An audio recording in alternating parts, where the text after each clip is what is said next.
చెప్పినా భారతీయ జనతా పార్టీకి ఎందుకు తిరస్కరించాలని చెప్తున్నాం.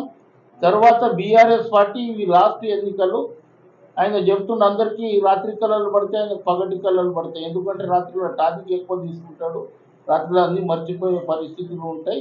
10 సంవత్సరాల నుంచి ప్రజలు యాదకు రాలే, కానీ బాబాసాహెబ్ అంబేద్కర్ ఇచ్చిన బుల్లెట్ కంటే పవర్ఫుల్ బ్యాలెట్ తోటి దిమ్మ తిరిగినట్లు ఓడగొడితే ఇప్పుడు జనాలు యాదకొస్తారు. అందు గురించే ప్రగతి కావాలంటే, ప్రజలు సుఖంగా ఉండాలంటే, మీ రిజర్వేషన్ రావాలంటే, మీకు ఉద్యోగాలు కావాలంటే, మీ ఎడ్యుకేషన్ బాగుపడాలంటే, ఇవాళ ఎక్కడైతే నేను అక్కడ ఉన్నానో అప్పుడు 10 లక్షల రూపాయలు ఉంటే విదేశాలలో చదువుకోవడానికి ఎవరైనా ఎస్సీ ఎస్టీ బీసీలు పోతే 20 లక్షల రూపాయలు చేపించడం జరిగింది. గిరిజన మిత్రులకు, దళిత మిత్రులకు కాంగ్రెస్ పార్టీ మీకు అండగా ఉంటుంది. సురేష్ షెట్కర్ గారిని గెలిపియండి.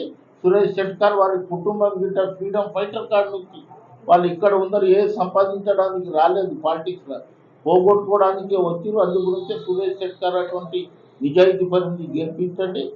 కాంగ్రెస్ పార్టీకి గెలిపించి వారి కుటుంబానికి ఆశీర్వదించండి ప్రార్థన చేస్తుంది. నమ్మకం లేదు. ఇవాళ 10 సంవత్సరాల నుండి ప్రజలను గెలవలేదు. ప్రగతి భవన్ని బానిస భవన్గా మార్చేసారు. ఇవాళ సెక్రటరియట్ చూడండి ఎంత కలకలలాడుతుంది. దసరా, దీపావళి, సంక్రాంతి పండుగ ఊర్లలో ఏ విధంగా జరుపుకుంటారో ఇవాళ మా మంత్రులు 18 గంటలు పనిచేసే మంత్రులు, 18 గంటలు పనిచేసే ముఖ్యమంత్రి. మొన్న ముఖ్యమంత్రితో నేను మాట్లాడినా, రామ్లన్న గట్టిగా చెప్పండి, మీరు ఎక్కడ పోయినా ఏ పార్లమెంట్లో పోయినా మీకు ఇస్టార్ క్యాంపనర్ ఇచ్చినాము. 15 ఆగస్టు రోజు 2 లక్షల రూపాయలు రుణమాఫీ చేసేస్తాం. అందులో ఎవరు ఈ చేయవద్దనేది గట్టిగా చెప్పండి. ఎక్కడైతే నియోజకవర్గాలలో ఎంతమంది గ్యాస్ సిలిండర్ వచ్చిరో మా కార్యకర్తలు మీకు మనవి చేస్తున్నా, ప్రతి గల్లీలలో గ్యాస్ సిలిండర్ ఎవరికి వచ్చింది, ఎవరికి రాలేదు, జీరో బల్బులు ఎంతమందికి ఇదైంది బిల్లు, అవి అన్నీ సమాచారం తీసుకోండి. 4 లక్షల ఇళ్ళు మనం శాంక్షన్ చేసినాము. 6 లక్షల రూపాయలతోటి వాళ్ళకి ఇండ్లు కట్టుకోవడానికి, వాళ్ళకి జాగా ఉంటే మనం ఇవ్వడానికి సిద్ధం ఉన్నాం. ఇంతకుముందు డబుల్ బెడ్రూమ్ మీద ఇక్కడ ప్రతిసారి ఎన్నికలు జరిగింది. ఒక కన్ను అంటే నారాయణ చెడు రెండవ కన్ను అనే పద్ధతిలో రెచ్చగొట్టి నేను డెవలప్మెంట్ చేస్తాను. ఇక్కడ ఉన్న ఆఫీసులు అన్నీ ఎత్తుకుపోయి సిద్దిపేటలో పెట్టుకుంటాను. తర్వాత కానిస్టేబుల్ ఉద్యోగాలు వస్తే సిద్దిపేటకు తీసుకోపోయింది. రకరకాలుగా ఇది చేసారు. మొన్న జరిగిన స్టాఫ్ నర్సులను కనుక చూస్తే ఒకటే తాండలలో 9 మంది నర్సులు అంటే మామూలు మాట కాదు. ఇవాళ ఇందిరాగాంధీ ఇచ్చిన రిజర్వేషన్, బాబాసాహెబ్ రాసిన రాజ్యాంగం, ఇవాళ మనకు ఓటు హక్కు ఏదైతే ఇచ్చిందో అది కాపాడుకోవాలి మనం.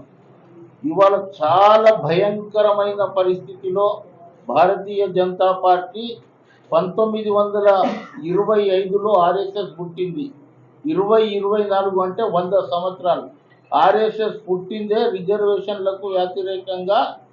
ఎస్సీ ఎస్టీ బీసీ మైనారిటీలు ఈ దేశంలో వీళ్ళకు ఓటు హక్కు ఉండవద్దు, వీళ్ళకు ఇది ఉండాలి. పబ్లిక్ సెక్టార్లు అన్నీ తీసేస్తాం, ప్రైవేటీకరణ చేస్తాం. పండిత్ జవహర్లాల్ నెహ్రూ ఎన్నో పబ్లిక్ సెక్టార్ కట్టిండు.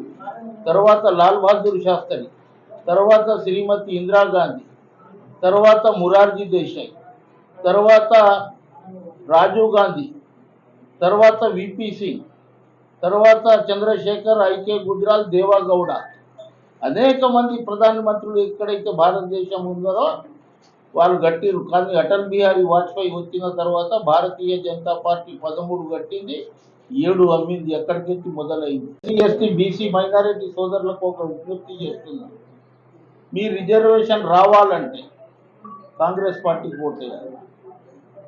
ఇవాళ మీ పబ్లిక్ సెక్టర్ రావాలంటే కాంగ్రెస్ పార్టీకి ఓటేయాలి.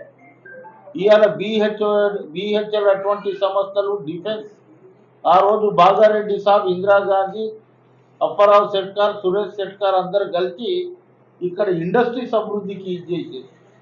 కానీ ఈ 10 సంవత్సరాలలో బీఆర్ఎస్ మంత్రులు, ఎమ్మెల్యేలు ఎవరైతే వచ్చిరో వారి జేబుని పొడుక్కోవడానికి, వారి ఇంటిని నింపుకోవడానికి వాళ్ళు అభివృద్ధి చేసి ఆ రోజు ఎంత నిజాయితీ పరులు అంటే అన్న ఫాదరు బస్సులో పోయి అసెంబ్లీకి పోయేటోడు.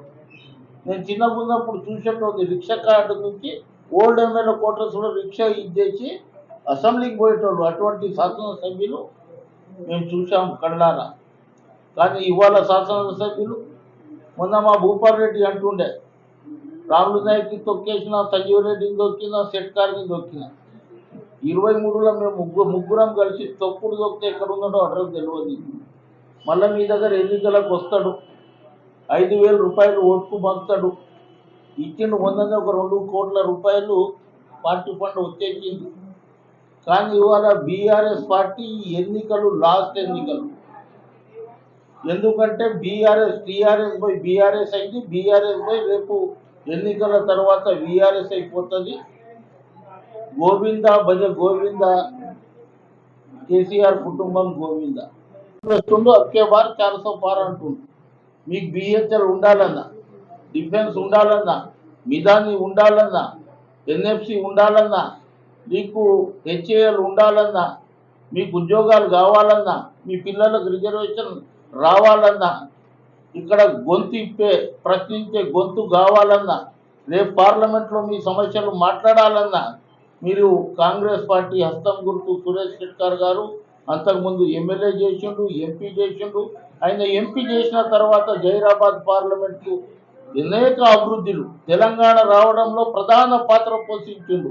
కాంగ్రెస్ పార్టీలో ఉండి గిట్ట ఆ రోజు సోనియా గాంధీని ఒప్పించడానికి 12-13 మంది ఎంపీలు ఎవరైతే ఉండేదో సోనియా గాంధీని ఒప్పించి తెలంగాణ తీసుకొస్తే ఇలా తండ్రి కొడుకు అల్లుడు అంటాడు, మేమే తీసుకొచ్చినాం, మా కుటుంబమే తీసుకొచ్చినాం, చావు నోట్లలో మీద నేను పోయినా అంటూ నేను ఇడ్లీలు తినిపించిన. ఎక్కడైతే ఆయన ఉండేదో, ఆయన ఎక్కడైతే నిరాధార దీక్ష ఉండేదో డోర్ బంద్ చేసి ఇట్లు తిందులు లేకుంటే చచ్చిపోతామని చెప్పిన. దొంగ దీక్ష చేసినాం. ఇలా అంటాడు నేను చావు నోట్లో పోయినా అని.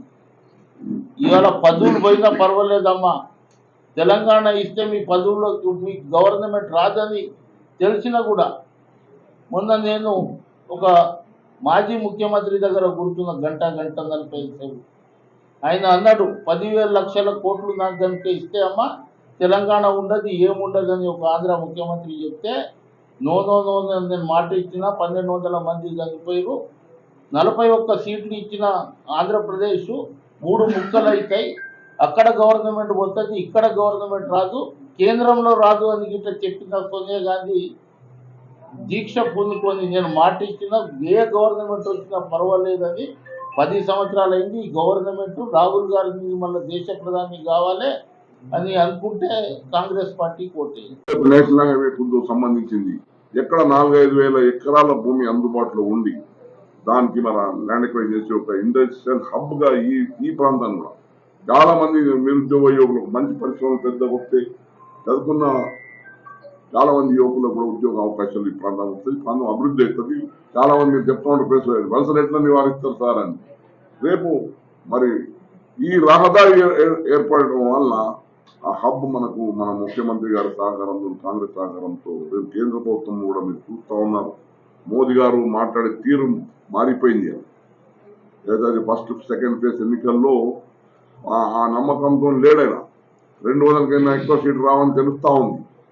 తెలిసిన తర్వాత ఒక ప్రధానమంత్రిగా దిగజారి మాట్లాడాలి, అది మంచిది కాదు. మరి మాట్లాడుతూ మా లింగాయతులకు కూడా ఓబీసీ చేయలేదన్నారు. ఓబీసీ మేమే తెచ్చినాం. లింగాయతులకు బీసీ తెచ్చిన ఘనత కాంగ్రెస్ పార్టీదే.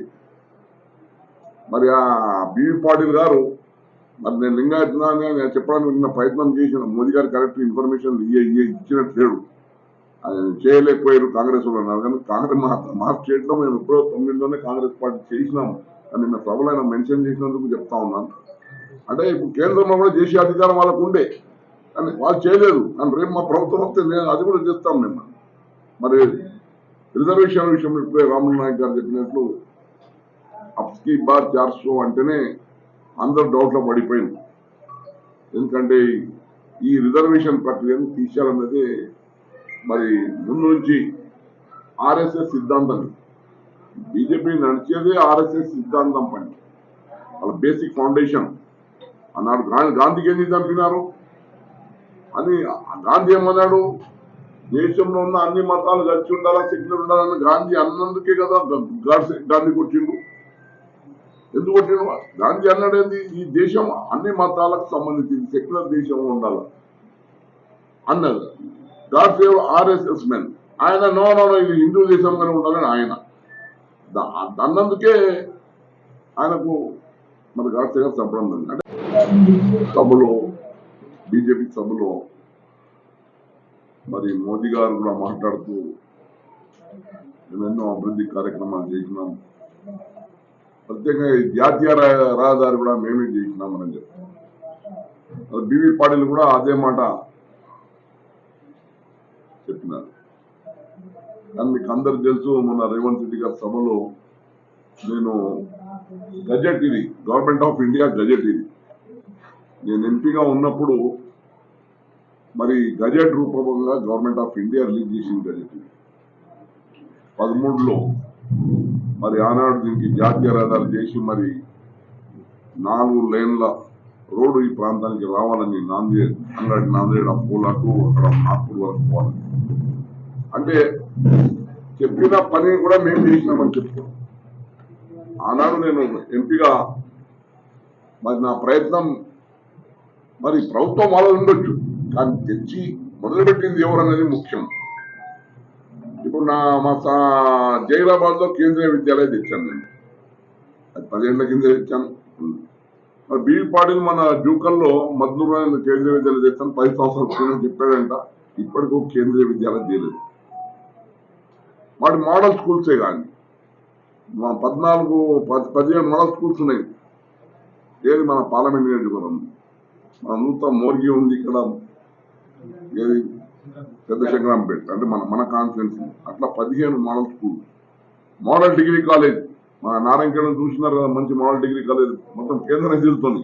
ఎల్లారెడ్డిలో సేమ్ మోడల్ ఉంది, ఎల్లారెడ్డిలో కూడా. అంటే ఈ విధంగా రహదారుల విషయంలో కూడా నేను సంగారెడ్డి జహీరాబాద్ ఏది ఉందో రహదారి, అప్పుడు ఓన్లీ డబుల్ రోడ్ ఉండే, నేను నింపైన తర్వాత దాన్ని ఫాలోఅప్ చేస్తేనే అది అక్కడ రహదారి 4 లేన్ రోడ్. అంటే ఇది కాకుండా అంటే 2 రహదారులు కూడా నా కృషి ఉంది. మరి అదే కాకుండా neem industrial zone manufacturing area కూడా అప్పుడు మా కాంగ్రెస్ హయాంలో కేంద్ర ప్రభుత్వం ద్వారా మంజూరు చేయడం జరిగింది. గత 10 సంవత్సరాలు నేను టీఆర్ఎస్ ప్రభుత్వం మరి బీవీ పాటిల్ గారు ఎంపీగా ఉన్నారని పట్టించుకోవాలి, దానికి ఇండస్ట్రీస్ రావాలి. ఇప్పుడు మళ్ళీ ఆ ప్రక్రియ మొదలు కాబోతుంది, పెద్ద పెద్ద పరిశ్రమలు రాబోతా ఉన్నాయి. మరి అదేవిధంగా మొన్న రేవంత్ రెడ్డి గారు వచ్చినప్పుడు మేము కోరడం జరిగింది, మా ఏరియాలో ఒక ఇండస్ట్రియల్ ఏరియా కావాలి. ఇప్పుడు రహదారులు మంచిగా నిమ్మాం.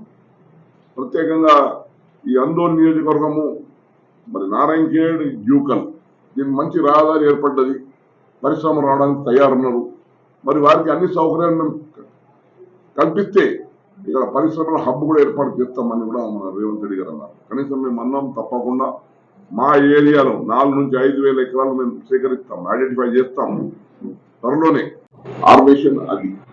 కాంగ్రెస్ పార్టీ ఏమో మత సామరస్యం ఉండాలి, అందరు కులాలు మతాలు సామరస్యం ఉండి ప్రేమ పంచి దేశం ముందుకు పోవాలన్నది కాంగ్రెస్. మరి ఈ వ్యత్యాసాలు ఉన్నాయి. దయచేసి నేను యువకులకు విజ్ఞప్తి చేస్తున్నాను, ఈ మోదీ గారి మాటలు రాకండి. ఉద్యోగాల్ని 20 కోట్ల ఉద్యోగాలు ఇచ్చాడు మోదీ గారు.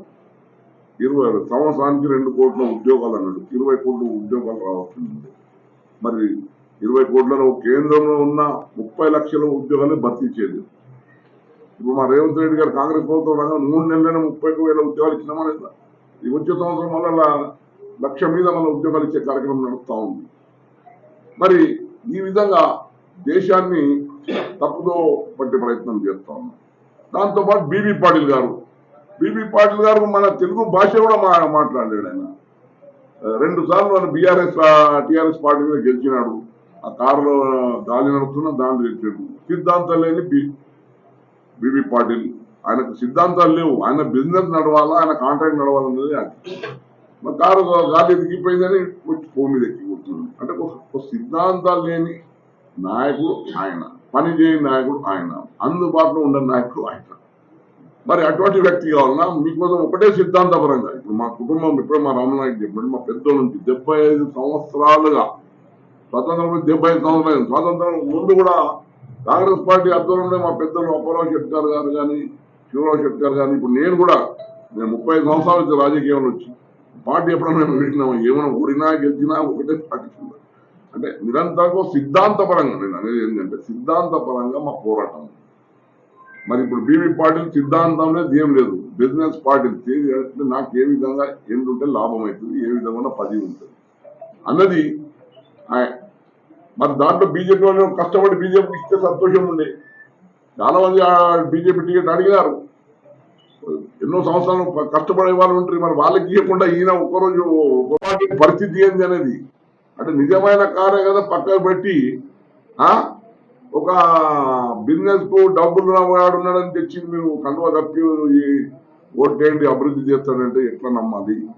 దయచేసి నేను జైరాబాద్ పార్లమెంట్ నియోజకవర్గ ప్రజలకు కోరుతా ఉన్నాను.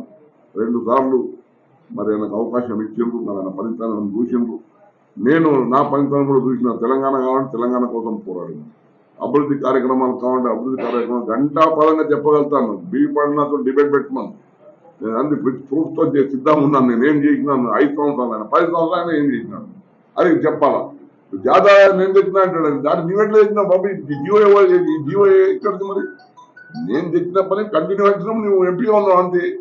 అన్నంత మాత్రమే అది పని అవుతుందా? ఇప్పుడు మోడల్ డిగ్రీ కదా మన 6 ఉంది, తెచ్చింది నేను. కానీ ఫౌండేషన్ కార్యక్రమం అంతా ఇనాగ్రేషన్ టీఆర్ఎస్ కాలంలో అయింది. హరీష్ రావు వచ్చి చేసిండు, అన్నంత మాత్రమే హరీష్ రావు తెచ్చినట్టు అట్లా కాదు. దాని గురించి ఎవరు కష్టపడ్డారు, ఎవరు శాంక్షన్ చేసారు, ఎవరు జీవో చేసారు అంటే ముఖ్యం. ఆ కార్యక్రమం ఉందనే చెప్తా ఉన్నాము. దయచేసి మరి తప్పకుండా పూర్తి విశ్వాసం ఉంది. జైరాబాద్ పార్లమెంట్ నియోజకవర్గం ప్రజలు అన్ని వర్గాలు, ఇక్కడ దళితులే కానీ, మా ఎస్టీసే కానీ, గిరిజనులే కానీ, మరి మైనార్టీ సోదరులే కానీ, మరి మిగతా బీసీ వర్గాలే కానీ అన్ని వర్గాలు సంపూర్ణ మద్దతు ఈరోజు కాంగ్రెస్ పార్టీకి మా రాహుల్ గాంధీ గారి నాయకత్వంలో కానీ, మా రాష్ట్రంలో ముఖ్యమంత్రి ముఖ్యమంత్రి రేవంత్ రెడ్డి గారి నాయకత్వంలో మరి మంచి పథకాలు వస్తున్నాయి. 6 గ్యారెంటీలు అమలు కాబోతున్నాయి. ఇంకా 5 పథకాలు కేంద్ర ప్రభుత్వం ద్వారా వస్తూ ఉన్నాయి. మరి మేము చెప్తున్నాం, ఈ కార్యక్రమాలు చేస్తున్నాం ఇది చేయబోతున్నామని చెప్తున్నాం. మరి ఆ కార్యక్రమాలు చూసి మరి నారాయణఖేడ్ నియోజకవర్గానికి కూడా మీ వాణిగా నేను అందుబాటులో ఉండే ఒక ఎంపీగా మరి నాకు పూర్తి విశ్వాసం ఉంది. కనీసం 1 లక్ష మెజార్టీతో గెలుస్తాను ఒక స్పందన కనిపిస్తా ఉంది. మరి ఈ నిన్న మోదీ గారి సభ ప్రజలను మభ్యపెట్టడానికి చేసే ప్రయత్నమే కానీ నిజంగా మోదీ గారి ప్రాంతాలు చేసిన అభివృద్ధి లేదు. దేశానికి గ్యారంటీ ఇచ్చే మోదీ గ్యారంటీ అన్నారు. మరి 15 लाख ఖాతా